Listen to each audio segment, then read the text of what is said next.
ప్రభుత్వం అసమర్థత వల్ల మీ ప్రభుత్వం మీద ఈరోజు యాక్షన్ తీసుకోమని మేము ఢిల్లీ దాకా వచ్చామనంటే మీ ప్రభుత్వం అసమర్థత అని చెప్పి ఈ సందర్భంగా తెలియజేస్తున్నాం.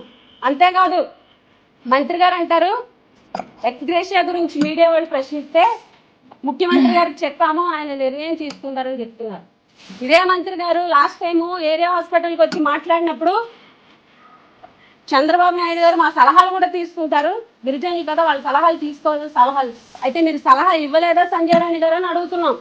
పిల్లలకి అపోజిషన్ వాళ్ళు 5 లక్షలు ఇచ్చారు, మనం ఎంతో కొంత ఇవ్వాలని చెప్పేసి మీరు ఆయనకు సలహా ఇవ్వలేదా, మీరు సలహా ఇచ్చిన ఆయన పాటించలేదా అని చెప్పి ప్రశ్నిస్తున్నాం. కనీసం మీరు ఎంత అసమర్థ మంత్రి అని అంటే కనీసం మన గిరిజన పిల్లలకి ఇంత అన్యాయం జరిగితే ప్రభుత్వ నిర్లక్ష్యం వల్ల ప్రాణాలు పోతే కనీసం వాళ్ళకి ప్రతిపక్ష పార్టీ అయ్యింది వైఎస్ జగన్మోహన్ రెడ్డి గారు ఒక కుటుంబానికి 5 లక్షల రూపాయలు అనౌన్స్ చేస్తే అధికార పక్షంలో ఉండి ప్రభుత్వంలో ఉండి మన గిరిజన పిల్లలకి మీ ప్రభుత్వ నిర్లక్ష్యం వల్ల 2 ప్రాణాలు కోల్పోతే ఒక్క రూపాయి కూడా ఎక్స్గ్రేషియా ప్రకటించినటువంటి అసమర్థ ప్రభుత్వం ఇది కాదా అని మేము ప్రశ్నిస్తున్నాం.